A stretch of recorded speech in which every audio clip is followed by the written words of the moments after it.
नमस्कार दोस्तों। RRB group D general science की टेस्ट सीरीज में आपका स्वागत है। तो बिना टाइम गए हम वीडियो को स्टार्टिंग करते हैं। आप साइंस की सारी वीडियो हमारे चैनल की प्लेलिस्ट में जाकर देख सकते हैं, जो हमने आरआरबी ग्रुप डी और एनटीपीसी एग्जाम के लिए बनाई है। तो पहला क्वेश्चन है हमारा, प्राकृतिक रबड़ एक बहुलक है। तो यह आइसोप्रीन का एक बहुलक है। कौन सा प्लास्टिक खाने के बर्तन को पैक करने में प्रयोग किया जाता है? तो पॉलीथीन प्रयोग किया जाता है। किसी वस्तु का ताप किसका सूचक होता है? उसके अणुओं की औसत गतिज ऊर्जा का। कमरे में रखे हुए रेफ्रिजरेटर का दरवाज़ा खुला छोड़ दिया जाए तो क्या होगा? कमरा धीरे धीरे गर्म हो जाएगा। किसके द्वारा अधिक ज्वालक पैदा होती है? तो भाप के द्वारा ये पैदा होती है। किसमें ध्वनि के वेग का मान सबसे कम होता है? तो इसका आंसर हो जाएगा दोस्तों गैस में। घरों में पंखे तथा बल्ब आदि किस क्रम में लगाए जाते हैं? तो यह आपके समांतर क्रम में लगाए जाते हैं। ताप युग्म तापमापी किस सिद्धांत पर आधारित है? तो इसका आंसर हो जाएगा सीबेक के प्रभाव पर ये आधारित है। आणविक संगठक के द्वारा ऊष्मा का संप्रेषण क्या कहलाता है? तो इसका आंसर हो जाएगा संवहन कहलाता है। सर्वे परिसर में ध्वनि तरंगों की आवृत्ति क्या होती है? 20 हर्ट्ज से 20,000 हर्ट्ज से तरंगें होती है, जिनको मनुष्य सुन सकता है। इससे कम या इससे ज़्यादा की तरंगों को मनुष्य नहीं सुन सकता। लगभग 20 डिग्री सेंटीग्रेड के तापक्रम पर किस माध्यम में ध्वनि की गति अधिकतम रहेगी? तो इसका आंसर हो जाएगा लोहे में रहेगी।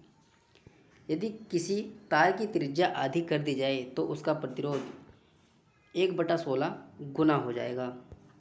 दूर की वस्तु जैसे सूर्य आदि का ताप किस तापमापी द्वारा मापा जाता है? पूर्ण विकिरण उप तापमापी द्वारा ये मापा जाता है।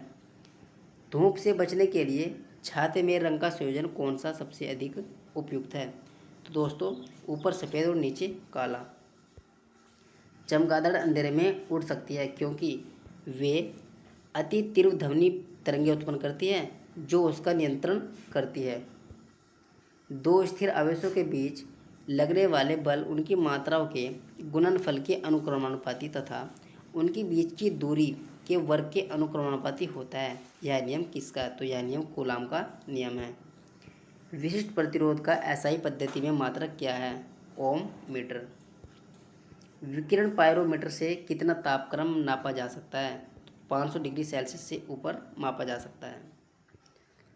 सुबह का सूरज इतना गर्म नहीं होता जितना दोपहर का, क्योंकि सुबह के समय सूरज की किरणों को अंतरिक्ष में अधिक दूरी तय करनी पड़ती है। आकाश में बिजली की चमक के काफ़ी समय बाद बादलों की गर्जन सुनाई देती है। इसका क्या कारण है? प्रकाश की जो चाल होती है वह ज़्यादा होती है और ध्वनि की चाल कम होती है। इस वजह से हमें प्रकाश पहले महसूस होता है और ध्वनि बाद में सुनाई पड़ती है। ध्वनि की जो चाल है दोस्तों वह 332 मीटर पर सेकंड की स्पीड से चलती है। एक चालक का प्रतिरोध 440 ओम है। यदि इसे 110 वोल्ट के स्रोत से जोड़ा जाए तो इसे कितनी धारा प्रभावित होगी? इसका आंसर हो जाएगा 0.25 एम्पियर। एक सामान्य शुष्क साल में विद्युत अपघट्य होता है। Ammonium chloride. भोपाल गैस दुर्घटना में किस गैस का रिसाव हुआ था? मिथाइल आइसोसाइनेट का रिसाव हुआ था। शरीर की विभिन्न गतिविधियों के लिए ऊर्जा का मुख्य स्रोत कौन सा है? तो इसका आंसर हो जाएगा कार्बोहाइड्रेट। कंकाल का मुख्य कार्य क्या है? शरीर को निश्चित आकार प्रदान करना। Thanks for watching.